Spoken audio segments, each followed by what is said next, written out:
வணக்கம். என் லைஃப்பில் இந்த மாதிரி ஒரு பெயின்ஃபுல்லான ஒரு சுச்சுவேஷனை நான் ஃபேஸ் பண்ணதே கிடையாது. மனசு முழுக்க வலி வலி மட்டும்தான். இந்த சுற்றுப்பயணத்தில் என்னென்ன மக்கள் பார்க்க வராங்க, அதுக்கு ஒரே ஒரு காரணம் தான், அவங்க என் மேலே வச்சிருக்கிற அன்பும் பாசம். அந்த அன்புக்கும் பாசத்துக்கும் நான் எப்பவும் கடமைப்பட்டிருக்கிறேன். அதனால தான் இந்த சுற்றுப்பயணத்தில் மற்ற எல்லா விஷயங்களையும் தாண்டி மக்களுடைய சேஃப்டி, அதில் எந்த காம்ப்ரமைஸும் பண்ணிடக்கூடாதுன்றதுக்காக தான் அது என் மனசில் ரொம்ப ஆழமாக இருக்கும் அந்த எண்ணம்.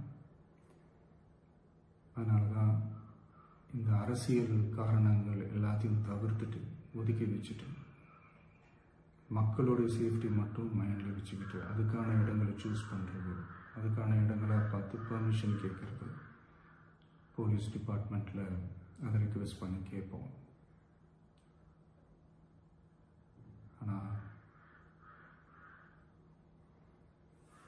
நடக்கக்கூடாதது நடந்துருச்சு. ஆனால் மனுஷன் தானே, அந்த நேரத்தில் அத்தனை பேர் பாதிக்கப்பட்டு இருக்கும்போது எப்படி அந்த ஊரை விட்டுட்டு என்னால் கிளம்பி வர முடியும்? நான் திரும்ப அங்கே போகணும்னு இருந்துச்சுன்னா அதை ஒரு காரணம் காட்டி அங்கே வேறு சில பதட்டமான சுச்சுவேஷன்ஸ், வேறு சில அசம்பாவிதங்கள் அந்த மாதிரி எதுவும் நடந்துடக்கூடாதுன்றதுக்காக தான் நான் அவாய்ட் பண்ணேன். இந்த நேரத்தில் சொந்தங்களை இழந்து தவிக்கிற அத்தனை குடும்பங்களுக்கும் என்னுடைய ஆழ்ந்த இரங்கலை தெரிவிச்சுக்கிறேன். எனக்கு தெரியும், என்ன சொன்னாலும் இது ஈடேயாகாதுன்னு எனக்கு தெரியும். ஹாஸ்பிட்டலில் ட்ரீட் பண்ணிகிட்ருக்கிற எல்லாருமே சீக்கிரமாக க்யூர் ஆகி வரணுன்றதை இந்த நேரத்தில் நான் வேண்டிக்கிறேன்.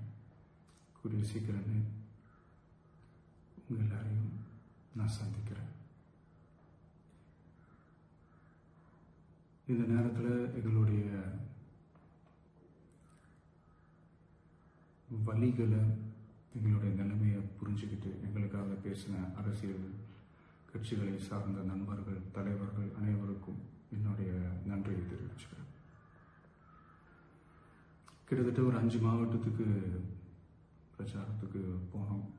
இந்த மாதிரி எதுவுமே நடக்கல. ஆனால் கரூரில் மட்டும் ஏன் எப்படி நடக்குது, எப்படி நடக்குது? மக்களுக்கு எல்லா உண்மையும் தெரியும். மக்கள் எல்லாத்தையும் பார்த்துக்கிட்டு இருக்கிறாங்க. கரூரை சேர்ந்த அந்த மக்கள் அந்த உண்மையெல்லாம் வெளியில் சொல்லும்போது எனக்கு கடவுளே நேரில் வந்து இறங்கி அந்த உண்மைகள்லாம் சொல்கிற மாதிரி எனக்கு தோணுச்சு. சீக்கிரமே எல்லா உண்மைகளும் வெளியில் வரும்.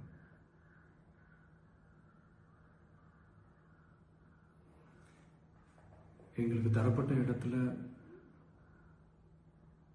நாங்கள் போய் அந்த ஸ்பாட்டில் நின்று நாங்கள் பேசிட்டு வந்தோம். அதை தாண்டி எந்த தவறும் எங்கள் சைடில் நாங்கள் எதுவும் செய்யலை.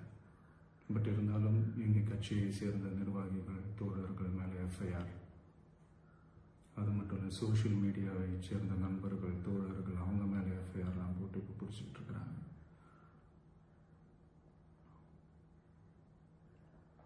CM sir,